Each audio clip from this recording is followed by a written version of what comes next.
Next concept outcome and sample space है।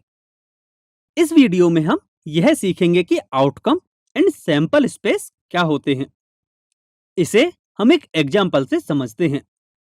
माना हमारे पास एक डाई है। जब हम इसे रोल या थ्रो करते हैं तो हमें पॉसिबल रिजल्ट 1 से 6 तक का कोई एक नंबर मिलेगा। अब आउटकम किसे कहते हैं?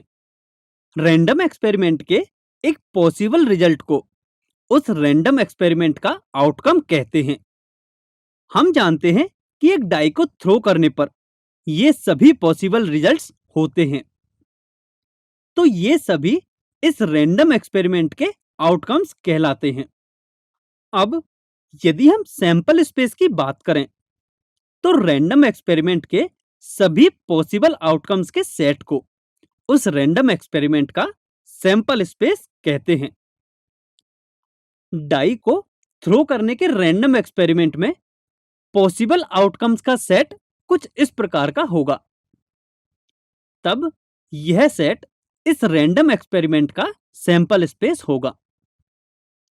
सैंपल स्पेस को टिपिकली कैपिटल एस से डिनोट करते हैं एंड रैंडम एक्सपेरिमेंट के प्रत्येक आउटकम को सैंपल पॉइंट भी कहते हैं। अब यदि हम कॉइन की बात करें तो जब हम कॉइन को टॉस करते हैं तो पॉसिबल रिजल्ट्स में हमें हेड या फिर टेल मिलता है। इस रैंडम एक्सपेरिमेंट के लिए ये दोनों आउटकम्स होंगे।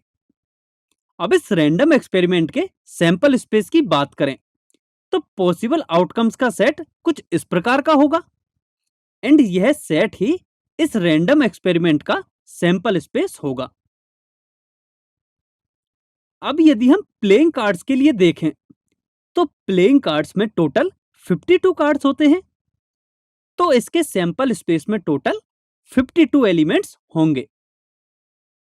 प्लेइंग कार्ड्स में 4 टाइप के कार्ड होते हैं, अर्थात 4 टाइप के सूट्स होते हैं।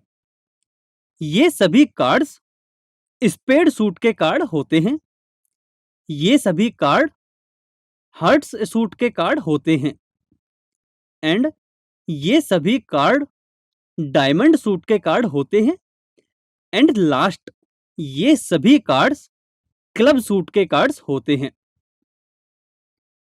प्लेइंग कार्ड्स में इन सभी कार्ड्स को एसेस, इन सभी कार्ड्स को जैक्स, इन कार्ड्स को क्वींस एंड इन कार्ड्स को किंग्स कहते हैं